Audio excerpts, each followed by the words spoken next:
Good evening and welcome to the FITT Show. I'm Bobby Kinzer, And I'm Thomas Doty. and we are the FITT Show, financial information for today and tomorrow, helping our people get their finances in shape. Dope, today is our 100th show. Yay! Good thing, my brother. That's pretty awesome, dope. I just got to tell you, you's a bad mama tappy. That's a lot, man. That's a lot of shows, man. I think we only missed one. It might have been Christmas or something like that. Yeah, Christmas and Thanksgiving. I think we took a week off Christmas and Thanksgiving. Right. But we've done 100 shows. So I want to thank everybody who's been going for the ride with us.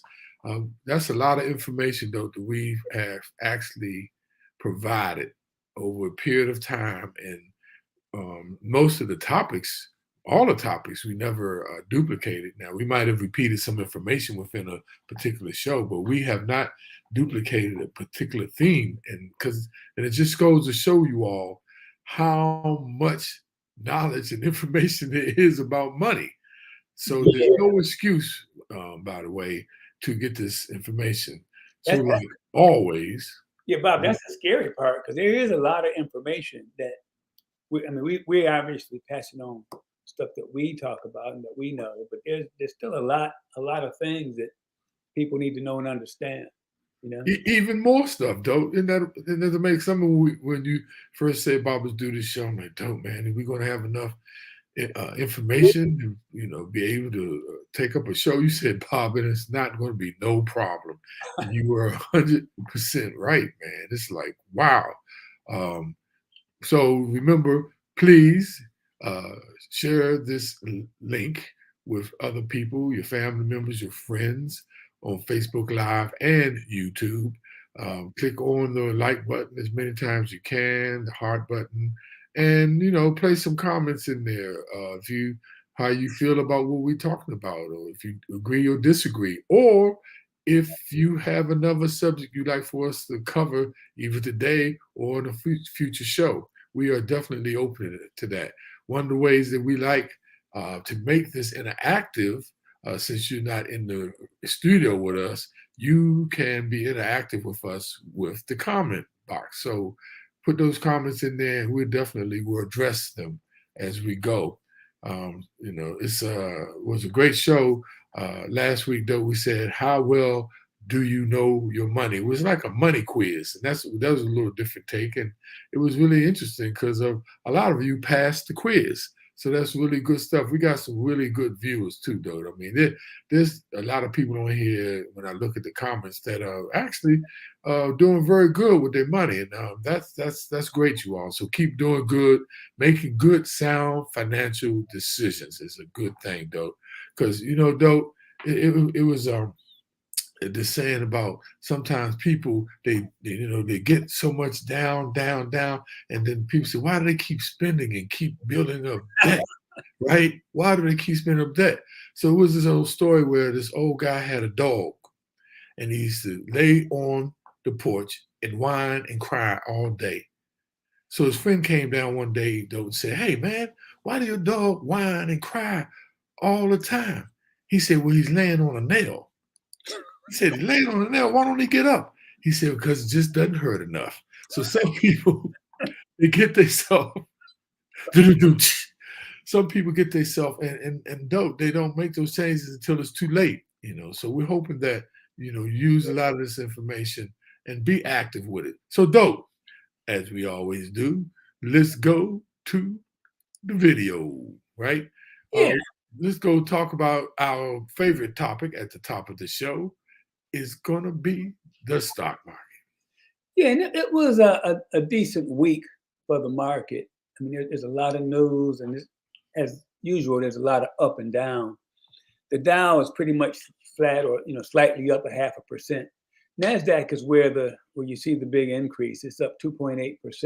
That's a lot for 1 week, and a lot of that is based on the anticipation of things being much better with the Fed saying, or people, I shouldn't say saying, but people thinking that this may be the last interest rate for a little while. And those NASDAQ stocks are very, very interest sensitive. And so you can see Microsoft was up 5 points for the week, 1.6%. Tesla's up 11 points. There's a couple of things going on there. Number one, it went up today because Musk announced that he's found a CEO for Tesla, and people are thinking he was spending too much time in social media and not putting his focus on the EV market. So that was positive. And also they announced plans to have the first big lithium plant here in the US. So there's a couple of positive things going on there.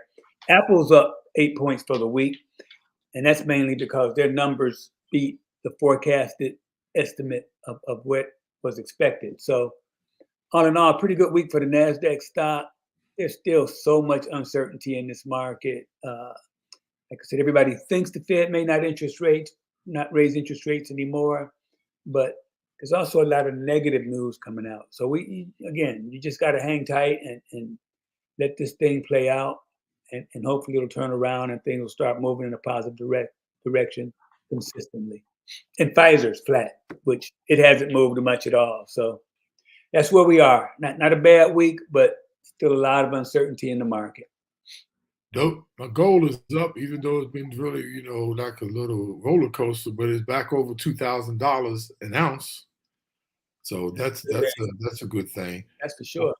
Though a lot of people ask me like, "Oh, Bob, why does it?"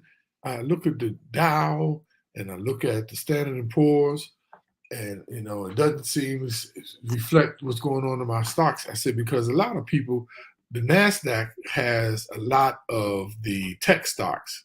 Right. And that's why a lot of people's things are on the Nasdaq, because Nasdaq have majority of the tech stocks and a lot of the small venture capital type of firms. So that's why you look at the Dow when you look on TV and see what it's doing, and it doesn't seem to reflect what your stocks are doing. That's normally what's happening. Though, let's go to cryptocurrency. My favorite. Man, it's down. I mean, it's crazy, but like we said, it's the highly speculative. The whole cryptocurrency market cap is down by 6%. It's down $73 billion. So I don't know if people, because remember the last 3-4 weeks though, it was going up. So I don't know if people are cashing out. That's why this is you see it going down, and it's just hard to tell what really drives the cryptocurrency market. But the Bitcoin is down 7%. It's down $1,932 at $26,941 a Bitcoin. Last week it was 28,000, over 28,000. Ethereum is down 5%, about $85. And Tether, the stable coin, is just going as it does. It's holding pretty stable to the dollar. But yet the dollar, I heard, was really starting, because the dollar was really doing really well, y'all. That's why I was hurting the cryptocurrency market, because remember, cryptocurrency was sort of built, created to go against, to combat the dollar, the dollar going down and them printing a lot of money. But it's been holding steady with the stable coins. Dogecoin is still at number 9, but it dropped down 0.01. 0.01. So what was that, like 1 cent, right? Right. But though at one time it was up to $1 or 72 cents. And if you just had, I knew people who just had like $1,000 in, and they were making like, man, those increments of investments of the cryptocurrency in the Dogecoin. They had something like, man, something crazy, doing like 25,000 that the dollar had went up to. But you know what? They left it in there. They didn't take out. And we always say, you should have, if you got an entry strategy, you should also have an exit strategy. Take some of that money off the table, or at least take off what you invested, and then just, play with the house money. SIBA Inu, though, that thing is going down the tank, bro. It's now 5 zeros. It was at 5 zeros and a point. 5 zeros behind the decimal point 9. Now it's 5 zeros at 8. So I think I can likely say, though, to that meme coin, And actually, Dogecoin is a meme coin also because it's really I think it's a dog, right? Hmm. And no, Shiba Inu is a dog. I'm sorry, Shiba Inu is also is a Indian dog, I think. So that's what's happening in the crypto market, though. Wow. It is what it is. You know what I'm saying? You know, but Okay. Well, let's get into our topic today. yeah, which is where to stash your cash. Yeah, and people are paying a lot more to borrow, and still grappling with inflation. That's kind of beating people up, and everybody's kind of feeling worse off financially because you see this everything. Everything's costing you more whenever you buy anything, and we're starting to see the results of the Fed's raising interest rates in that inflation has started to go down, but it's typical. It's kind of like the gas prices. They go up a lot faster than they come down. So people aren't really seeing it full force in the things they buy. And these higher prices causing real wages to decline, which means you may make more money, but your spending power is not as great as it used to be. And so real hourly earnings are down 0.7% from a year earlier. And that just means you can buy a little bit less than you could buy a year ago. So that's kind of got people a little bit nervous. And so your incomes aren't keeping up with inflation, and your budget gets squeezed because everything's going up. And so a lot of more people are leaning on credit, which isn't always good because interest rates are going up at the fastest pace in decades. It's been a while since they've gone up like that. And so it's causing a lot of issues and really putting you in a worse position. So we're going to talk about some of the benchmark rates and how they've been affecting consumers, and how it affects most of their debt. Yeah. So the increases in the benchmark rate by Federal Reserve, though, has been affecting rates for consumers pay on for what consumers pay on most common types of debt, and that's why it's important to know places you can stash your cash, which can offset high interest rates you pay on credit cards. So, though, but before I go to that, though, Modestine she has a question. She said, Rodney, the noteexperience.com, Madison, asked about doing a budget. Was it discussed? Modestine, let me tell you this. I will be 66 tomorrow. I do not remember what I had for lunch today.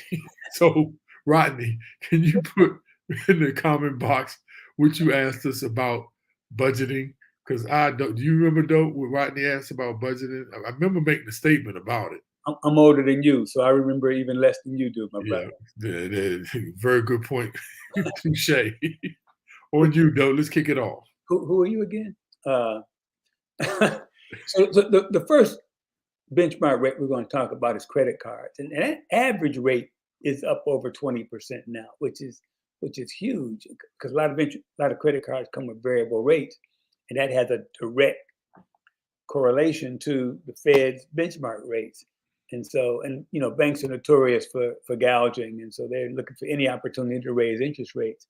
And so, with the rate being over 20%, that's an all-time high, and the credit card balances are higher than they've been for a while too. And it's crazy because nearly half of credit card holders carry debt from month to month. When you start talking at 20%, Woo. remember how we talked about the rule of 72s, and that's the interest rate. You divide the interest rate, divide 72 by the interest rate, and it tells you how long it takes for that principal to double. So if you're paying 20%, okay, then that's every a little over 3 years, what you owe is doubling. So just so you know that. And so if they come through with another rate, it's going to keep getting higher, and it's going to keep beating up. And so you can expect your credit card rate to probably keep going up in the next billing cycle or two, just based on this last increase that the Fed just did. Wow. Yeah, those interest rates can get you dope, especially the mortgage rates. And they now around 6.5%. And actually, since writing this our comments, it's actually up to about 7% or so. Now, although 15-year and 30-year mortgage rates are fixed and they're tied to the treasury yields and the economy, anyone shopping for a new home has lost considerable purchasing power, partly because of inflation and the Fed's policy moves. Now, the average rate for a 30-year fixed mortgage currently sits at 6.48%. And that's according to the bank rate monitor. And that's a good place for you all to go out, bankrate.com, to see about a lot of interest rates because they're very good and very non biased. They're not trying to, well, they do try to sell credit cards. But anyway, it's good information. They're down slightly from November's high, but still much higher than they was a year ago. Now, while borrowers can save money relative to what they would have paid for a mortgage a few months ago, they're still going to be shelling out much more than they would have had they bought a home at the start of last year. Now, all in all, there's no getting around just how tough today's housing market is for many people to break into and to navigate. Now, the adjustable rate mortgages, or which are ARMs, the acronym for ARMS, the acronym for that is ARMS, and the home equity lines of credit, which is also called HELOCs, they're pegged to the prime rate. As the federal funds rate rises, that directly rises the rate because the prime rate does as well, and these rates follow in step in suit. Now, most ARMs adjust once a year, but HELOCs adjust right away. Already, the average rate for a HELOC is up 7.9%, though. And that's Hey, according to the bank rate monitor. and Bob, it's funny too, because with the interest rate so high, you got a lot of people who want to sell and maybe move up, but they can't because they're probably sitting on a 3-4% rate. I think something like 75% of mortgages are below 4%. So you got a lot of people sitting on those low interest rates who are thinking about buying moving a bigger home, but they can't because they don't want to pay that 6+ mortgage rate. So it's having an effect on the housing market and kind of slowing it down because you're not getting the movement of people moving up as much as you used to. Okay, the next rate we're going to talk about is auto loan rates, which they're high, they're up over 6.5%. Everybody can remember when every automaker had a 0% interest rate on their cars, but not anymore. And loan rates are fixed, but the payments are getting bigger, and the prices for cars are going up because of inflation. And it's so funny because some of it is inflation, and the other thing too is they keep adding like safety features and technology features to the cars, and that causes the price of the car to go up too. So the car price is going up, the interest rate's going up. So now is not a good time to be buying a car, that's for sure. So the average rate on a 5-year new car loan is 6.58, and a lot more people are going 6 years and 7 years on car loans, which is just crazy. And so trying to keep up is a challenge. And again, a lot of people are falling behind on their monthly loan car payments because of things we talked about before, inflation affecting their everyday life and their actual spending power going down. And that's the rate you're given is with a good credit score. You have a lower credit score, it's higher than that. Right. But dope. One person told me, he said, "Man, I ate my Mercedes Benz." I'm like, "What? You ate your Mercedes Benz?" He said, "Yeah, man, I was going out spending money on eating out so much, it literally ate my money that I could have been spending on my daggone Mercedes." So dope. I know I'm on a roll today. Where's the butter, baby? Hey, dope. So Rodney, the noteexperience.com, Madison, he said, and Rodney is getting up there in age too. I don't remember it either about He said, but I did ask about selecting advisors. And we did a show. We did a show on advisors, right, Yeah. Doug? You must have missed it, Rodney. But I know one thing Rodney did ask about was credit cards. That's one we're going to do pretty soon. right, Reward cards, let's call it. reward cards, right. Yeah. So he says, do we really need to pay for their services? My main concern is taxes and inflation as I head into retirement. And I'll address it first, though, if you want to address it. Rodney, that's one of the reasons why to use a financial advisor, because just like I don't do my own taxes, I could do them, but tax code changes so often. I'd rather have somebody who's on top of them and know them and can, recognize the changes and provide that information to me. The same thing with a financial advisor. Yeah, you're right. Some of that we could do ourselves, but the thing with having a financial advisor, and it's all personal, right? Because like you said, some of that you could do yourself. But what you're paying a financial advisor for, if you are not that astute, if you have not been reading up and doing research on all the different things out there, the different available investment tools to you, that's where the benefit of an advisor come in, because they do. That's what they do every day, and they stay on top of it. And then they also can provide you, especially if it's a certified financial planner, they can actually certified, they call it financial professional. They can provide you, tax information that you don't know about. And the one other advantage is they take out the emotions that sometimes we have, with when we look at the market and when we look at the bills and the unexpected things that come up. And financial advisor takes all that bias out. Okay, and I'll add, this is one of the things I think we agree on, and that's the joy of working with Bob. We usually don't agree on a lot of things, but we can discuss it and we end up coming to a common ground. It's just two different ways of looking at things. But this is one I think we agree on. But the tough thing about this, and I think this is what gives people a lot of cause for concern. If you have a good advisor, then it's good. If you have a bad advisor, It is bad. It's not good. So if you could get a good advisor, and the thing, as Bob just laid out, there's so many things that you need to know about. And it's hard if you're working, if you got kids, if you're busy, or if you just don't like researching information. There's a lot of things that you need to keep up on or know about, even just something as simple as setting up a budget and understanding your risk tolerance.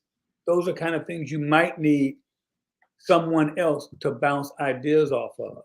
And if you can get that from your friends and from other resources, then great. But there's just so many financial decisions that have to be made, and so many things that are coming down the pike in the future that you need to be preparing for, that if you don't know all those things, it's good to have someone hopefully looking at your entire financial picture who can make sure you aren't missing anything that's big.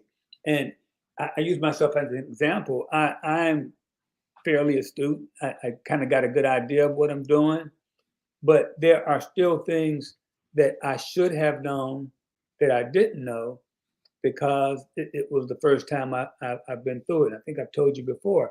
If I knew then what I know now, I probably would have moved more money out of the tax deferred bucket and paid taxes on it between the ages of, say, 60 and 64, before you start dealing with the Medicare surcharge, when you have to start taking that money out at 73. But it's little things like that.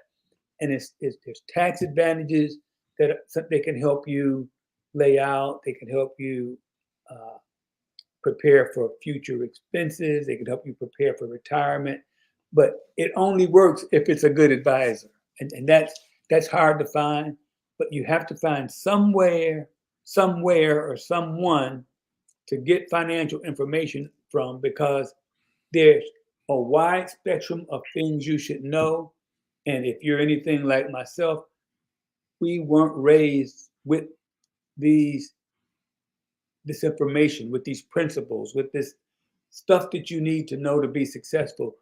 You have to learn it the hard way. And Bob and I always talk about this. We learn by learning. Okay, that's what you tell your kids. You can learn by listening, or you can learn by learning. Well, we had to learn by learning because we had no one to listen to tell us these things.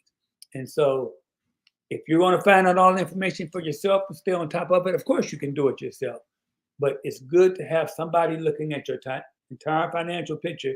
Bob made a very good point about they can look at it objectively, okay, without emotion, and really push you to make sure your risk tolerance is reasonable, to make sure your budget's reasonable, to make sure you're saving for big things that are coming down the pike, that you're properly insured, that your will, trust, and all that kind of stuff is in order.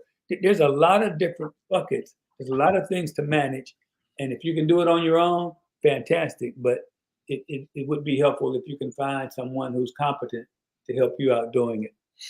Cause dope. I mean, I didn't find out until I started, working for that financial firm and started training to be a investment advisor and a stockbroker. I mean, I felt like I was putting a lion cage with a pork chop suit on. Hey, Bob, and I was lucky in my job to work with a lot of folks who made a lot of money, and that were willing to give me advice. And so, had I not had that, and worked in the financial industry like I do, there's no telling where I would be right now. And so, if you aren't in a financial environment, if you aren't around a lot of people who know, then you probably need some help. And though just one more tip on the financial advisors, because you said it's not all financial advisors are created equal, and so the question would be, well, how do you know what a good advisor and a bad advisor is? One is you can ask for references. You ask for about 2 or 3 references of people that had, and the other one is if you talk to a financial advisor and the first thing he starts recommending you are products, that's a sign that he's not a good financial advisor. Because the first thing he should be asking is, what do you want to do? What are your goals? What is your financial horizon? What is your risk tolerance? So thank you, Rodney. It was good. Well, one more thing, Bob, and this is something you joke about, but it's absolutely true. But if he's broke, you probably don't want to take it. I mean, right? Yeah. And though I never understood why they call a investment when you get your Series 7 a stockbroker. I never understood broker. So look, let's get to the next one, though. Hey, let me tell you something. Student loans are already near 5%. The federal student loan rate is also fixed, so most borrowers are immediately affected by rate hikes. Now, the interest rates on student loans taken out between 2022 and 2023 academic year has already rose to the 4.99%. And the loans, any loans dispersed after July 1st, 2023 will likely be even higher because they hold that it's fixed until July 1st of 2023. And the interest rates for the upcoming school year will be based on the auction of 10-year Treasury notes later this month. Now, anyone with existing federal education that will benefit from the rates at 0%, because they still have a pause, but on the student loan, federal student loan rates, which the U.S. Department of Education, which is a federally student loans, expects that to happen sometime this year.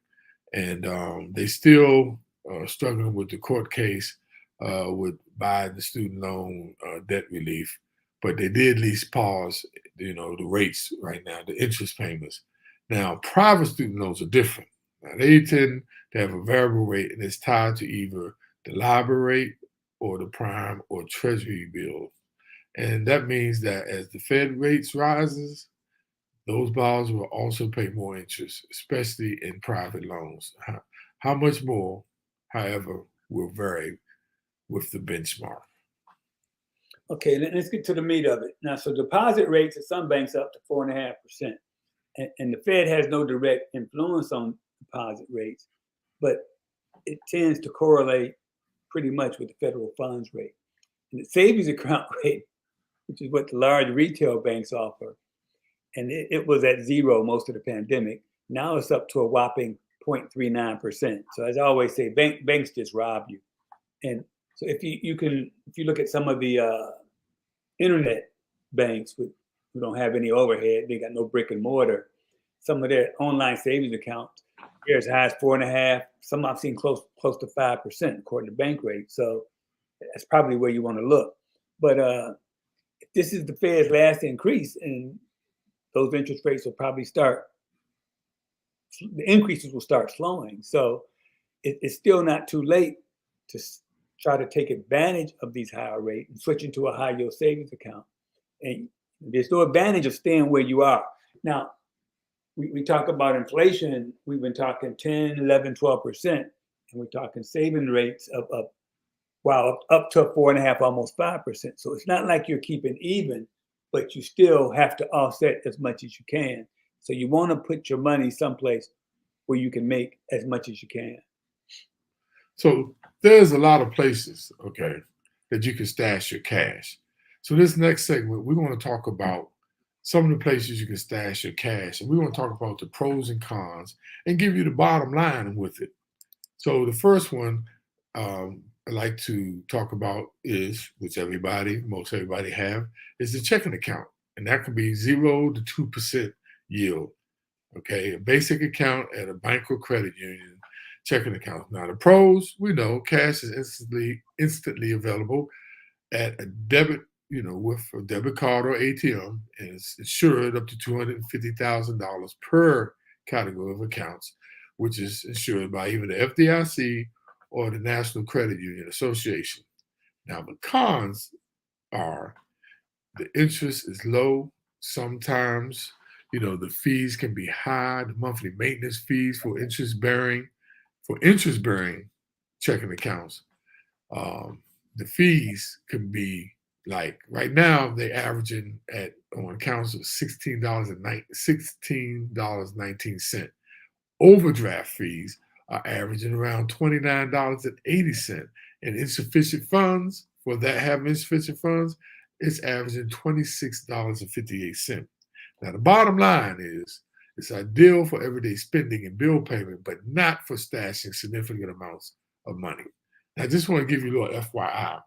Accounts labeled high yielding checking usually apply the teaser rate to only a portion of an account balance. So be aware of that. Okay, now the next account we're going to talk about, and again, pay attention because most people tend to think of, checking account, savings account, and we're breaking down the two different types of accounts and the benefits of each, and you got to figure out which of these best fits your situation. Because again, you got to maximize what you're saving because inflation is beating you up otherwise. So the next type of account we're going to talk about is a high yield savings account. And you can find those both online and at traditional banks, even though the onlines are going to be a little higher. And they're paying around 4%. The advantages are that you can easily transfer money between these accounts in your checking account, and the deposits are insured. Now, the negatives, they may limit the number of free withdrawals you have, and a traditional bank may have a minimum balance in order to get that higher interest rate, and you'll find that less so at the internet banks, and it's typically higher than a regular savings account. So if you're comfortable banking with a computer or smartphone, online bank's going to offer the best rates. And what you need to do is go, Bob mentioned bankrate.com, go there and find out where you can get the highest interest rate for a high yield savings account. So the next one is money market account. Now there are high yielding accounts that are at banks or credit unions. And right now, the yields are up to about 4.15%. Now the advantages are these funds are insured and available via check or debit card. The downside is withdrawals are typically limited to about 6 per month. Fees often apply when deposit minimums from $100 to more than $2,000 aren't maintained. Now, the bottom line is if you meet minimum deposit requirements, it's a good place for storing cash you don't need on a daily basis, but want to access occasionally by check. Just want to give you another little tip though. The features vary by bank. For example, the Discover Bank has a high minimum deposit. Sallie Mae has no minimum deposit and offers check writing but no debit card. Yeah, you got to do your homework. Now let's talk about CDs, certificates of deposit, and that's basically a savings account that locks up your money for a specified amount of time. Okay, in 6 months, CDs currently are paying about 4.39%. And 1 year is paying 4.75. And again, there's typically a penalty if you need the money prior to the maturity date of that CD. So you got to be careful when you put money in there. And the rates are generally higher than savings and money market accounts. Deposits are insured, and the advertised interest rate is guaranteed. So there's no question that you're going to make that's whatever percent is stated in the CD. Now, the negative is, I mentioned this already, you usually pay a penalty if you cash out early. So if you can't put money in there that you might need. And fixed yields means that if interest rates go up, that interest rate on that CD will not change. Now it's a safe place to put your cash if you don't need it in that period of time that the CD is invested. And so again, this is something else that you can look at on Bankrate and make sure you're getting the best CD that's available for you. And you have to search, you have to do homework, you have to find the optimal CD for yourself. And again, these things, the rates can change every day, and different banks are going to have different rates. And different firms are going to have different rates. So you really got to do your homework to find out the one that works best for you. Now, the next one is a money market fund. Different from what I just told you about a money market account, which is a high yielding account. Now, a money market fund is a mutual fund that holds short-term and low-risk assets like CDs in it and U.S. Treasury debt within it. Now, their yields are up to about 4.5%. Advantages are funds are low risk. You can write checks against your balance and make electronic transfers. But yields may rise if short-term rates do. That's the difference with the money market fund. The negative is your balance isn't insured, but loss of principal is extremely rare. That's a really good thing. Bottom line is these funds sold by fund companies and brokers are good for holding emergency money or cash you plan to invest because they usually have a little bit higher yields. A little tip is the 401k might include a similar option, which they call a stable value fund. It typically pays more than a money market fund, but may have restrictions and may have restrictions on withdrawals. Okay, and next we have T-bills, Treasury bills. Those are U.S. government debt maturing in a year or less, and they're usually sold at treasurydirect.gov, or you can do it through a broker. A lot of brokers won't do it because they really don't make any money on it unless they just charge you a fee. And that yield right now, the 4-week T-bill is at about 4.19%, and the 1 year is at 4.79. Yields are ultra safe and are currently higher than you can get at a bank. Okay. The other big positive is that the interest that you earn on a T-bill is exempt from state and local taxes, but you do have to pay federal taxes. And so if you live in a high tax state, like here in South Carolina, the marginal tax rate is like 7%. So it's a considerable savings to not have to pay that 7% to the state. And so that's a big positive of T-bills. Now, if you sell early, you can lose if you sell before it matures. So you want to make sure that, again, this is money that you can sit away for a little while. So if you're sure you won't need the money anytime soon, the yields are good, this is a great option to put your money. Okay. And you can buy T-bills with longer maturities at Treasury Direct. So take a look at it and see if that can handle what you need. Now, Series I savings bonds, with me and Dotes talked about before, they're U.S. bonds with a yield pegged to inflation, and its interest is paid out. Yields, actually, like now, they're at 6.89%. With me and Dope, we got in early. The last 6 months, it was at 9 point somewhere about 63%. But look, 6.89% is not bad, and it is exempt from state and local tax. Now, the good thing about them, the yields are now higher than any other government securities, and the interest is free, like I said, from state and local taxes, and can be free from federal taxes if you use them for college expenses. That's an extra bonus. Now, the downside is your money is locked up for a year. Redemption before 5 years incur interest penalty, usually the interest for the month before, and the interest rate can fall if inflation does. Now, in times of rising or high inflation, they're a great option for money you're sure you won't need for at least a year. Now, FYI, purchases on Treasury Direct limit you to $10,000 per person per year. And you file an IRS form 8888 at tax time to buy up to, you can use your tax money to buy up to another $5,000 in our bonds, right, with your federal refund. So you can get additional $5,000 if you use your tax refund. So these are just some ideas on where you can actually stash your cash.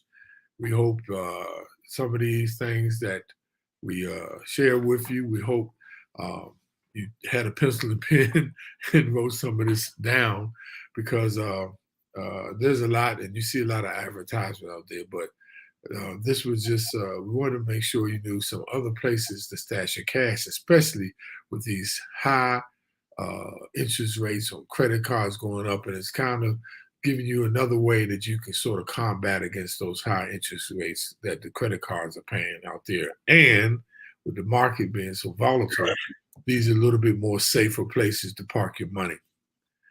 So with that, Dope, let's go to the summary and takeaways. So, okay, the first one is credit rates are high. We just went through how all those interest rates are going up like crazy. You've got to maximize your savings rate. That's the only thing you have to fight, number one, inflation, and to offset some of the rising costs that you're paying if you have a house loan, or if you have to buy a house now, or you have credit card debt, or if you have to go buy a car now, because the interest rates are crazy high. So go back through what we just talked about and find out where you can maximize, where you can put money in the bucket that's going to get you the highest return. You gotta have some way to maximize your savings rate. You gotta get as much as you can that way. and the timing is so important for the cash deposits. You must determine how long before you're going to need the money. We always talk about time horizon, knowing what you're trying to do. So the timing is so important when you need the cash. You need the cash in a year, or between a year and 3 years. You might consider where you park that money, where you park that cash. Okay, you have to understand the terms, penalties involved, conditions. It behooves you to read through so you know exactly what you're getting. The last thing you ever want to do is cash in a CD before the term is up, and you end up having to pay a penalty, or cash an I-bond before the 1 year period, and you have to pay a pretty sizable penalty. So you have to take the time and understand the terms and conditions to make sure you understand what you're paying for and what you're getting. And just want to add to that, you got to make sure you're conscious of the APR, the annual percentage rate. That's how you compare, apples with apples. Because just looking at the simple interest rate, the APR has a lot of the penalties and fees added in, and it accounts for that. So be aware of that. Now, rates change. Be prepared to adjust. Now, constantly review your cash portfolio. I know it's cash, but things change, interest rates change, markets change. So as rates change, be prepared to adjust. That's what a lot of people sometimes a lot of people don't like change, but the one thing constant is change. So make sure that you constantly review your cash portfolio just like you review any other portfolio. Now we're going to repeat the first one, but with a little different twist, and that's maximize your savings. And if you look at what you could earn if you maximize savings over your lifetime, that's going to be a huge number. And if you just compare somebody who has money in a bank, a brick and mortar bank savings account, versus someone who has their money in a money market account. Right now, that's a 4% difference. Now you take all the money you have in the bank over a 10, 20, 30-year period or over your lifetime, that's going to be a sizable amount of money that can make a difference in your life. So you just want to make sure you're maximizing your savings in every aspect of your life. So that's the summary and takeaways for today. We hope that all of this information was helpful to you as always. Once again, Dope, congratulations on our 100 show. That's a lot, man. I mean, we've been rolling. And so we'd like to thank everybody, and especially all of you constant people who've been with us for most of those 100 shows. We really appreciate that. And we can't tell you, if I had 1,000 tongues, I couldn't thank you enough. But Modestine Johnson, thank you for hanging in and giving us comments. Joanne Skinner, been hanging in there with us, though, one of our stalwarts.